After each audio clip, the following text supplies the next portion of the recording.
ঝড় উঠেছে বাউল বাতাস আজকে হলো সাথী, সাত মহলা স্বপ্নপুরে নিভলো হাজার বাতি।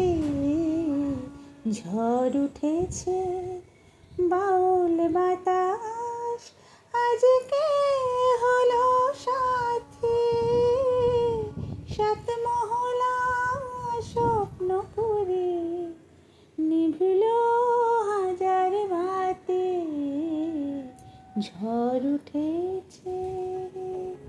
শনিবার দিন দুপুরবেলাতে মানে লাঞ্চ করার পরে একটা কালো মেঘ উঠলো, তো আমি তাড়াতাড়ি করে একটা ভিডিও করলাম যে যাক বাবা, এবারে একটা ভালো রকমের বৃষ্টি হবে, আজকে আর জিম যেতে হবে না, এমনিতেই আজকে পেটের ব্যায়ামের ডেট আছে। আমাদের এক একটা জিনিস শেখার সময় কি মনে হয় বলো তো, এখন এমনিতেই গরম ঠান্ডার জন্য গা হাত পায়ে ভীষণ ব্যথা হচ্ছে, তারপরে প্রচুর কামাইয়ের জন্য কামাইটাও করতে পারি না, তো যাওয়ার সময় মনে হচ্ছে দূর আজকে যাব না, আবার কামাই করব, এরকম একটা মানসিকতা। তো মেঘটা দেখে মনে হলো যাক আজকে আর জিম যেতে হবে না, আজকে আর পরিশ্রমটা করতে হবে না, আজকে একটা প্রচুর বৃষ্টি হবে।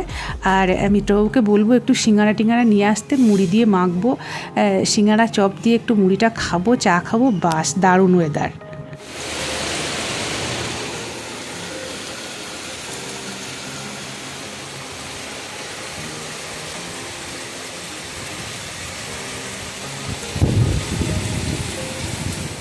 গুড মর্নিং, সুপ্রভাত সকল বন্ধুদের। কালকে তোমাদের যে বৃষ্টির গল্পটা করছিলাম সেটা সেই রকম আমি যেরকম আশা করছিলাম সেই রকম হয়নি, জানো তো। ওই হয়েছে কিন্তু খুব ভালো হয়নি, সে কারণে আমাদের জিম যেতেও হয়েছে আর সিঙ্গারাও খাওয়া হয়নি, তো এগুলো দুঃখের কথা। যাই হোক, সকাল সকাল আমাদের একটা চিনি ছাড়া চা দিয়ে দিন শুরু করছি। এখন মানে ভালোভাবে চেষ্টা করছি যে এই যে চিনি ছাড়া চাটা শুরু করেছি এটা যেন কন্টিনিউ থাকে, নাক কান ঠিক হয়ে গেল। চিনি ছাড়া চা এটা মানে পালন করতেই হবে। আর দেখছো তো যার চিনিটা গুলছি সেটা হচ্ছে মিত্রবাবু। তো যাই হোক, এই মুক্তোর কানেরগুলো পরে আমি এখন মানে জিমে যাই। তো এই কানেরগুলো হচ্ছে পুরী থেকে এক বছর কিনেছিলাম, যখন কিনেছিলাম তখন এগুলোর দাম নিয়েছিল 80 টাকা। পর পর পর পর দিদি কেমন লাগছে? আমার মতো লাগছে নাকি? এই দেখো আমার চশমা পড়েছে, মনে হচ্ছে আমার ছোটো বোন, দূর সম্পর্কে ছোটো বোন, কিন্তু ওখানে রিফ্লেক্ট করছে খোঁজ।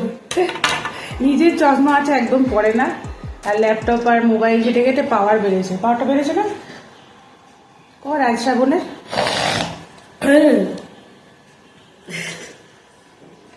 গলায় ব্যাং।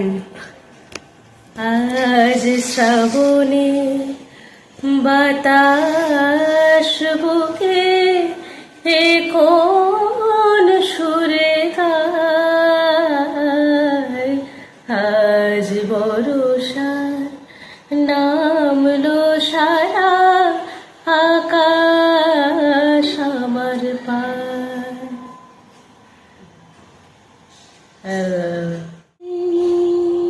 सूरज कब दूर गगन से, चंदा कब दूर किरण से, खुशबू कब दूर पवन से, कब दूर बाहर चमन से, दिल दीवाना बिन सजना के माने ना।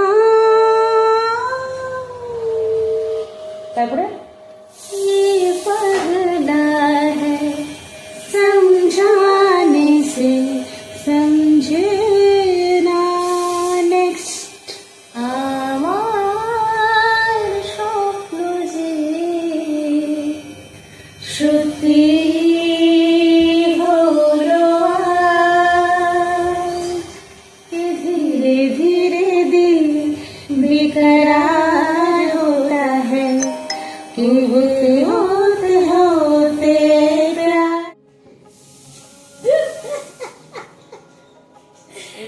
ভালো ছিল, গুপসুপ চলছে। পাচ্ছিল, এখানে ব্যথা করছে।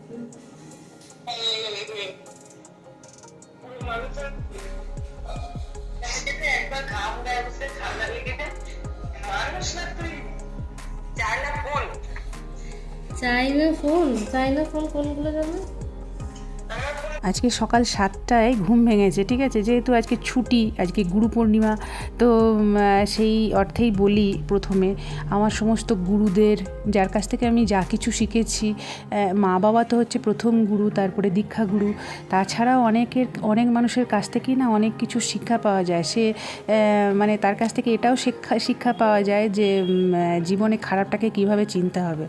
তো সেটা খারাপ মানুষের কাছ থেকেই, এবং তোমরা বুঝতেই পারছো যে কীভাবে কী বলতে চাইছি আমি। যাই হোক, ওসব বাদ দাও, গুরু প্রণাম। তো তাদেরকেও প্রণাম জানাই। তো এই যে নিচে একটু ছবিটা দেখিয়ে দিলাম, সূর্যোদয় দেখছি সকাল সকাল অনেক কিছুই কাঁচা হয়ে গেছে। ব্রেকফাস্টে পোহে হবে, পোহা ঝাল সুজি যেটা। তো পাতাটা নিচ থেকে তুলে এনেছে, একদম ফ্রেশ কারি লিভস। এটা খাওয়ার খুব উপকারিতা এখন যেটা শুনতে পাচ্ছি। তার মধ্যে দেব বাদাম তেল, ঘি ইউজ করছি না, বাদাম তেল। এই পাতাটা যদি একটু শুকনো শুকনো করে নিয়ে তারপরে দেওয়া হয় না, এটা তাহলে আর তেলের মধ্যে শুধু পাতাটা দিলে ভীষণ ফাটে। আর এইবারে শুকনো লঙ্কা দিচ্ছি, এলাচ দিচ্ছি, সর্ষে দেবো না, শুকনো লঙ্কা, এলাচ, এটার একটু গন্ধটা বেরোক। কারি পাতা ভাজা হয়ে গেছে। এবার কাঁচা লঙ্কা বেশি ভাজতে যাবো না। সবজি গাজর, আলু,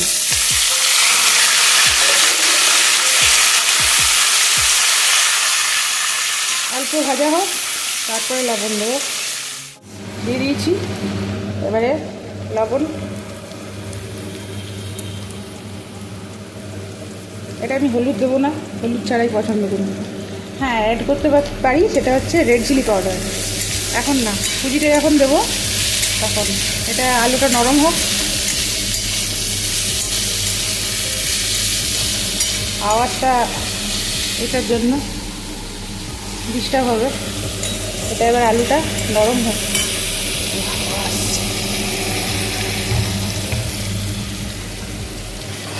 মাছ ঢাকা দিয়ে দাও, ঠিক আছে। সুজি চাইলে তোমরা প্রথমে শুধু কড়াইয়ে সুজিটাকে একটু খোলায় ভেজে নেওয়া, যেটাকে বলে, করতে পারো।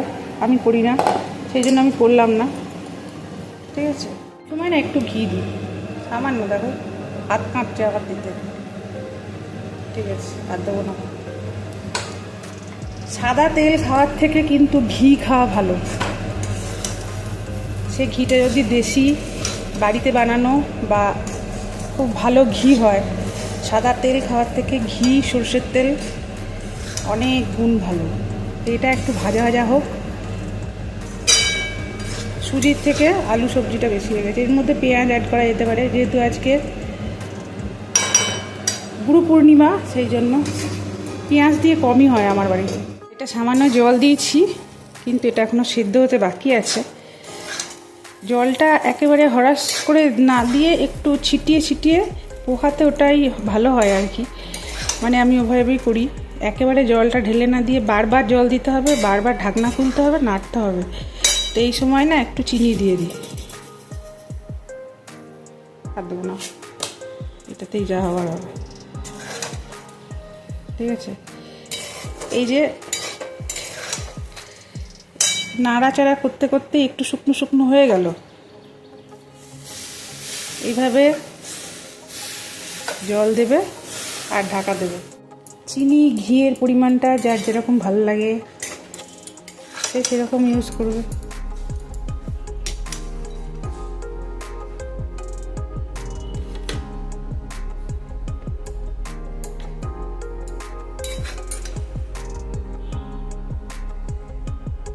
দেখ কতটা দেবো,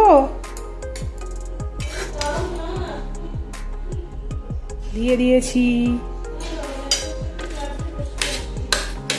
আজকে ছুটির দিন বলে একটু উঠতে দেরি হয়েছে, কিন্তু সেটা হলে কী হবে, 9:30টার মধ্যে কিন্তু আমাদের ঘরে জল খাবারের কি খাওয়া হবে সেটা যাই হোক, যেমনই হোক, ডিসাইড করে ঠিকঠাক করে কমপ্লিট করে নেওয়া হয় যে এটা জল খাবার রেডি, যে খাবে সে খেয়ে নাও।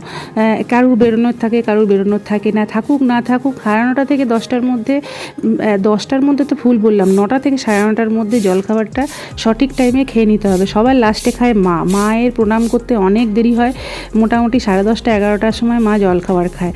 তো যাই হোক, এই যে এই ঝাড়ু দেওয়া, পরিষ্কার করা, এইটা খানিকটা আমি আমার বাবার মতো, বাবার থেকে শিখেছি, বা বাবার মতোই বলতে গেলে। বাবা এখনও সকালবেলায় ঝাঁটাটা নিয়ে এদিক ওদিক কোথাও একটা পাতা পড়ে আছে এখনও পরিষ্কার করে, আর ওই ধাঁচটা আমি পেয়েছি যাকে বলে। তো এই দেখো টবের পিছনে এবার গাছ থাকলেই পাতা হবে, তো এই যে একটু পরিষ্কার করে জড়ো করে রাখা, মিত্রবাবু যখন সময় হবে ও সেগুলো নিয়ে পরে বস্তায় ভরে রাখে। আগে চিৎকার চেঁচামেচি করতো, এখন আর কিছু বলে না, দেখে যে এটা আমার একটা অভ্যাস। হয়েছে নাকি তোর? ও ঝগড়া হয়েছে। এই দেখো বন্ধুরা, এইটা পরিষ্কার করলাম। আজকে তো আমার ডিউটির খাবার বানানো নেই, তাড়াতাড়ি এইগুলো টব সরিয়ে সরিয়ে, এই যে শ্যাওলা পড়ে গেছে দেখছো তো, একটু পরিষ্কার করে ঝাঁট দিয়ে জায়গাটাকে পরিষ্কার করা, এই হচ্ছে আমার কাজ।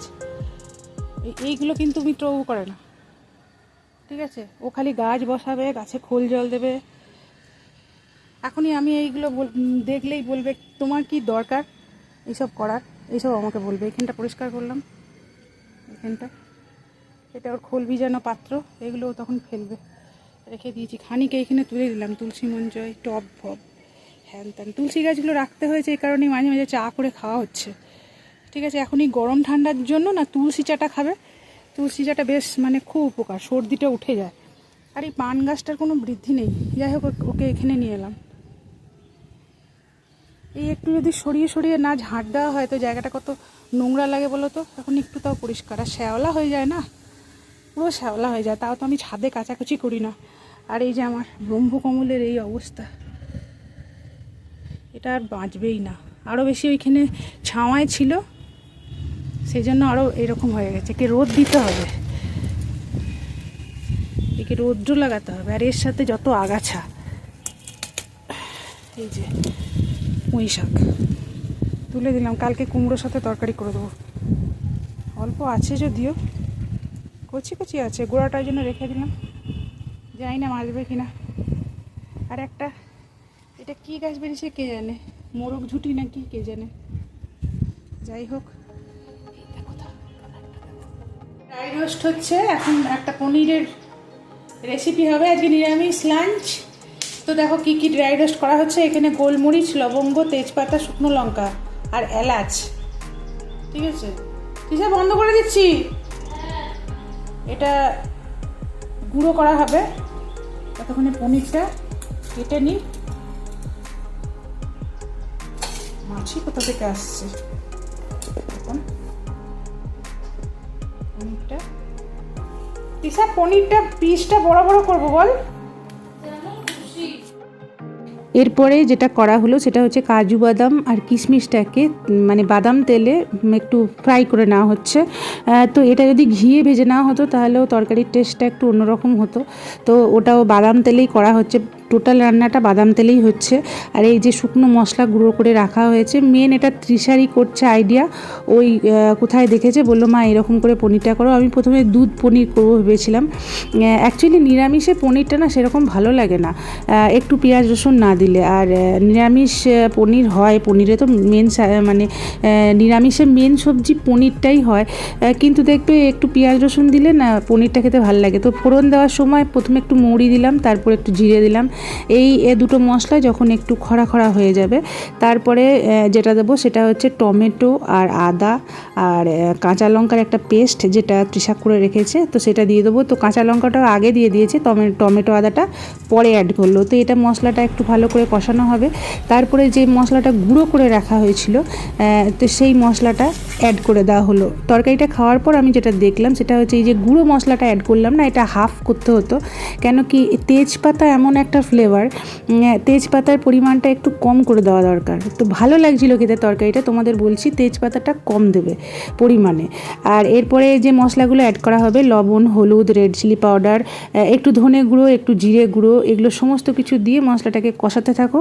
কষানো হয়ে যাবার পর যখন তেল বেরিয়ে আসবে তখন ওই কাজু আর কিশমিশ বাটাটা যেটা আছে সেটা অ্যাড করো। সেটাও দিয়ে যখন একটু তেলের কালারটা সাইড করে আসবে তখন একটা দুধের মধ্যে একটা একটা বাটিতে দুধের মধ্যে হাফ কাপ মতো দুধ, তার মধ্যে একটু কর্নফ্লোর মিশিয়ে নিয়ে তারপরে সেই কারেক্ট গ্রেভিটাতে অ্যাড করো। কাসুরি মেথিটা আমি আগেই অ্যাড করে দিয়েছি, তোমাদের সাথে শেয়ার করতে ভুলে গেছি। কাসুরি মেথিটা সবথেকে ভালো হয় একটু ড্রাই করে নিয়ে হাতে কচলিয়ে দেওয়া। সব সময় এটা হয় না, কিন্তু এটা করলে সবথেকে ভালো হয়।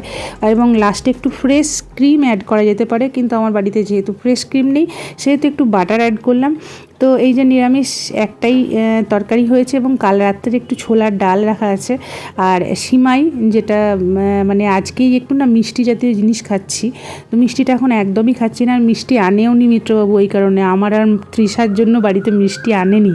তো যাই হোক, এইভাবে আমাদের আজকে দিনটা পেরোলো। রেসিপিটা যদি তোমাদের ভালো লাগে তাহলে অবশ্যই লাইক শেয়ার কমেন্ট করো। যারা নতুন আসছো চ্যানেলে তারা অবশ্যই চ্যানেলটাকে সাবস্ক্রাইব করো। সবাই খুব ভালো থেকো, সুস্থ থেকো, টাটা বাই।